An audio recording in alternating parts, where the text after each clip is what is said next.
Hello friends, this is Chandra and first of all thank you very much for watching this video. Friends, ऐसा क्यों होता है कि दो व्यक्ति एक ही घटना के बारे में अलग अलग इंटरप्रिटेशन करते हैं, अलग अलग उसकी व्याख्या करते हैं। यानी कि एक घटना घटती है, कोई इस घटना को पॉजिटिव लेता है और कोई दूसरा व्यक्ति उसको नेगेटिव लेता है। यानी कि घटना तो सिर्फ एक ही घटी है, लेकिन क्यों हम उसको पॉजिटिव लेते हैं और नेगेटिव लेते हैं, और क्यों उस घटना से कुछ लोग अपना जीवन बना लेते हैं और कुछ लोग अपने जीवन को बर्बाद कर देते हैं।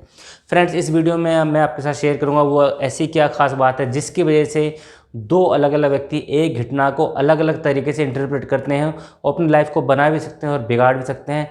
इस वीडियो को आप अंत तक ज़रूर देखना, क्योंकि ये वीडियो हो सकता है कि आपकी लाइफ में कुछ ना कुछ परिवर्तन ज़रूर लेके आएगा।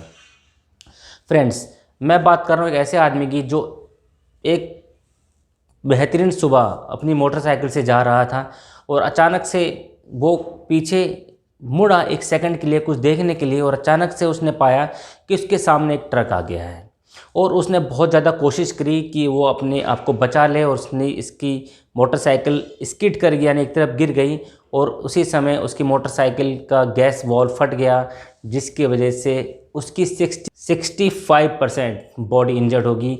उसकी सारी उंगलियां ऑलमोस्ट जल गई। और जब वो होश में आया तो उसके बाद दो ही रास्ते थे। एक रास्ता ये था कि वो अपने शरीर को देखता और ये सोचता कि अब मेरे जीवन में कुछ भी नहीं बचा, अब मैं जीकर क्या करूँगा, या फिर उसके पास ये मौका था कि अगर ये सब कुछ हुआ है तो शायद इसमें मेरी कोई ना कोई भलाई ही होगी। और उस व्यक्ति ने दूसरी चॉइस को चुना, दूसरे ऑप्शन को चुना कि इस घटना से कुछ ना कुछ मैं सबक लूँगा, और ये घटना मेरे जीवन में अगर आई है तो हो सकता है कि ये घटना मुझे बदलने के लिए आई है। दोस्तों, उसने फिर अपने आप को खड़ा किया, उसने अपना बिजनेस स्टार्ट किया, फिर उसने मेहनत करना शुरू किया कि उसे लगा कि अब सब कुछ ठीक हो रहा है। अचानक उसके साथ फिर एक घटना घटी कि वो एक बार हवाई जहाज़ उड़ाने की कोशिश कर रहा था, तो हवाई जहाज़ टेक ऑफ होने से पहले ही दीवार में जाके टकरा गया और उसकी स्पाइनल कॉर्ड इंजर्ड हो गई और वो कमर से नीचे पैरालाइज हो गया। उसके पास उस समय भी दो चॉइस थी। एक चॉइस ये थी कि मेरा जीवन अब ख़त्म हो गया, मैं जीवन में कुछ भी नहीं कर पाऊँगा और मैं शायद जीवन में चल भी ना सकूँ। और दूसरा ऑप्शन ये था कि वो वहीं से अपने बारे में कुछ ऐसा सोचता है कि अगर ये घटना मेरे साथ घटी है तो ज़रूर कोई ना कोई ऐसा संदेश लेकर आई है जिसको मैं समझ नहीं पा रहा हूँ, और ये घटना मुझे बार बार बता रही है कि मुझे कुछ करना है अपने जीवन में, मैं कुछ करना चाहता हूँ। उसने दूसरा ऑप्शन चुना कि नहीं, ये घटना अगर आई है मेरे जीवन में तो कुछ ना कुछ इसका संदेश है, कुछ ना कुछ ये मुझे बताने आई है। उस व्यक्ति ने हार नहीं मानी और उसी घटना ने उस व्यक्ति को मिलियनेयर बना दिया। जी हाँ दोस्तों, मैं बात कर रहा हूँ डब्ल्यू मिशेल की, जिनको आप गूगल कर सकते हैं। सन 1971 में उनका पहला एक्सीडेंट हुआ, सन 1975 में उनका दूसरा एक्सीडेंट हुआ, और आज वो एक इंटरनेशनल मोटिवेशनल स्पीकर हैं और एक मिलियनेयर हैं, सक्सेसफुल बिजनेसमैन हैं, क्योंकि उन्होंने दूसरा ऑप्शन सुना। दोस्तों, ये हम पर डिपेंड करता है कि हम उस घटना के साथ, उस सर्कमस्टांसिस में से क्या चुनते हैं, एडवर्सिटी को चुनते हैं या फिर अपॉर्चुनिटी को चुनते हैं। अगर हम आज की बात करें तो आज भी लॉकडाउन हटने के बावजूद भी बहुत सारे ऐसे लोग हैं जिनकी जॉब चली गई हैं, जो लोग बेरोजगार हो चुके हैं, और उनमें से बहुत सारे लोग कर्ज में दबे हुए हैं, और बहुत सारे लोगों ने ये डिसाइड किया कि उनकी लाइफ में अब कुछ भी नहीं बचा है और उनके पास सिर्फ एक ही रास्ता बचा, वो रास्ता है मौत का। और उन लोगों ने मजबूरी में या परेशानी में या हताशा में या फिर निराशा में उन्होंने पहला ऑप्शन चुना, जो ऑप्शन था मौत का, सुसाइड का। लेकिन उसमें से भी बहुत सारे लोग ऐसे हैं जिन लोगों ने दूसरे ऑप्शन को चुना।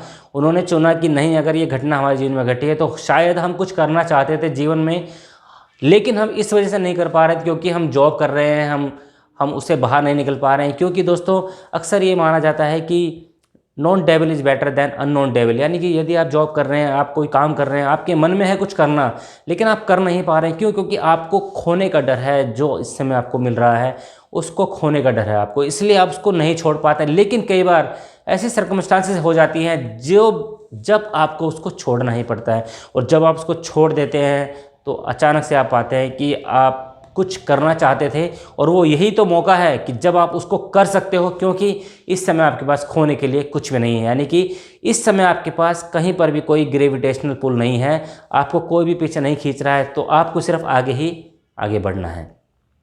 अगर आप न्यूज़ पढ़ते हैं तो आप गूगल करें और आप देखें पिछले 9 महीने में कितने ऐसे लोग हैं जिन लोगों ने इतिहास रच दिया है, जिन लोगों ने अपनी कमजोरी को ही अपनी ताकत बना लिया है। यानी कि बहुत सारे लोग जिनकी जॉब चली गई, जो बेरोजगार हो गए, और उन लोगों ने कुछ ऐसा सोचा, ऐसा कुछ किया और वो काम चल गया, वो सफल हो गया। और आज वो धन्यवाद देते हैं उस घटना को कि अगर लॉकडाउन नहीं आया होता, अगर कोविड-19 नहीं आया होता, तो शायद वो आज भी वही 5,000 की नौकरी कर रहे होते और जीवन भर अपने आप को कोस रहे होते कि शायद उनके जीवन में कोई ऐसी घटना घटे कि वो जो करना चाहते हैं वो कर सकें। तो दोस्तों, घटना एक ही होती है, डिपेंड करता है कि हम उससे क्या सीखते हैं।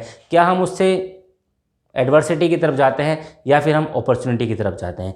यदि हम जाते हैं एडवर्सिटी की तरफ तो इसका मतलब है कि हम ने एक्सेप्ट कर लिया है कि यही हमारा जीवन है, अब कुछ भी नहीं हो सकता है। लेकिन यदि हम उसमें अपॉर्चुनिटी ढूंढते हैं, अगर उसमें संभावना तलाश करते हैं, तो हमें कोई ना कोई संभावना ऐसा मिल जाएगी जो हमारे जीवन को बदल सकती है। और जब हमारा जीवन बदलेगा तो हमारे परिवार का जीवन बदलेगा, हमारे बच्चों का जीवन बदलेगा, और यहाँ तक कि हो सकता है कि हमारी पीढ़ी का भी जीवन बदल जाए। क्योंकि जब भी हम बात करते हैं कि कोई आदमी कामयाब है, तो इसका मतलब ये नहीं है कि उसने अपने जीवन में मेहनत नहीं की है, उसने अपने जीवन में मेहनत करी है, या फिर उसके परिवार में किसी न किसी ने बहुत मेहनत करी है जिसकी वजह से वो आज कामयाब है, सक्सेसफुल है या रिच है। सो फ्रेंड्स, यदि आप भी किसी न किसी परेशानी से जूझ रहे हैं और आपको समझ नहीं आ रहा है कि इस सर्कमस्टांस में कैसे निकलूं और किस तरह से मैं अपॉर्चुनिटीज़ को ढूंढूं, तो आप आज ही सिचुएशंस को अंडरस्टैंड करना शुरू करें और देखें, यदि आप नहीं बदलते हैं आज की डेट में, यदि आप आज नहीं बदलते हैं तो आपके सामने आने वाली क्या परेशानी है। और यदि आप आज एक चांस लेते हैं, एक रिस्क लेते हैं कि हाँ, मैं आज जीवन को बदलना चाहता हूँ, मैं आज इस अपॉर्चुनिटी के साथ जाना चाहता हूँ, तो आपके लिए क्या चीज़ें बदलने वाली हैं और आपको क्या क्या लाइफ में प्लेजर हो सकते हैं। क्योंकि होता क्या है दोस्तों, हम अक्सर दर्द से दूर भागते हैं, हम पेन से ज़्यादा दूर भागते हैं, हमें प्लेजर इतनी आसानी से नहीं खींचता जितना हमें दर्द हमें धक्का देता है। यानी कि अगर आपका वेट 85 kg है, 90 kg है और आप चाहते हो कि आपका 60 kg हो जाए, तो आप हो सकता है एक्सरसाइज ना करें। क्यों? क्योंकि आपको लगता है कि अभी तो मेरा 85 या 90 ही है, यानी कि आप बहुत कंफर्टेबल हैं। लेकिन यदि आपको डॉक्टर बोलता है कि अगर तुमने वेट अपना नहीं कम किया तो तुम्हें बीमारी हो सकती है, तुम्हें डायबिटीज़ 2 हो सकती है, हार्ट प्रॉब्लम हो सकती है, तो आप अचानक क्या करेंगे? आप एक्शन लेना शुरू कर देंगे। क्यों? क्योंकि अब आपको पेन दिखाई दे रहे हैं। तो फ्रेंड्स, इसलिए अगर आप लाइफ में मूव नहीं कर पा रहे हैं, आपको लग रहा है कि मैं आगे नहीं बढ़ पा रहा हूँ, शायद हो सकता है कि जहाँ आप हो आज, वहाँ पे आप बहुत कंफर्टेबल फील कर रहे हैं, वहाँ का ग्रेविटेशनल पुल बहुत ज़्यादा स्ट्रॉन्ग है जो आपको आगे बढ़ने से रोक रहा है। तो अपने ग्रेविटेशनल पुल को कम करें, अपने पेन्स को बड़ा करें, अपने प्लेजर को देखना शुरू करें।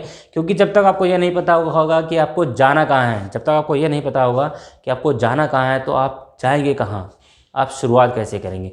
तो शुरुआत करने के लिए बहुत ज़्यादा ज़रूरी है कि आपको ये पता चले कि आप जाना कहाँ चाहते हैं। तो फ्रेंड्स, सिचुएशन एक ही है, नज़रिया आपका क्या कहता है, आप उसमें से क्या देखते हैं, एडवर्सिटी को चुनते हैं या फिर अपॉर्चुनिटी को चुनते हैं। फ्रेंड्स, मैं आशा करता हूँ कि आपको मेरा वीडियो पसंद आएगा। यदि हाँ, तो आप इसे प्लीज़ लाइक और शेयर जरूर करिए। हो सकता है इस वीडियो की किसी को ज़रूरत हो। अगर आप इस वीडियो को शेयर करते हैं तो हो सकता है आप किसी न किसी रूप में एक अच्छा कार्य कर रहे हैं, एक सामाजिक कार्य कर रहे हैं कि किसी न किसी को इस समस्या का समाधान आप दे पा रहे हैं। और फ्रेंड्स, मैं फिर से आपसे रिक्वेस्ट करना चाहूँगा, यदि अभी तक आपने मेरे चैनल को सब्सक्राइब नहीं किया है तो आप इसे प्लीज़ जल्द से जल्द सब्सक्राइब कर लें और बेल आइकन बटन को जरूर पुश करें, नोटिफिकेशन को ऑन रखें, जिससे कि आपको मेरे आने वाले वीडियोज़ के नोटिफिकेशन समय समय मिलते रहें। तब तक के लिए thank you, bye bye, take care.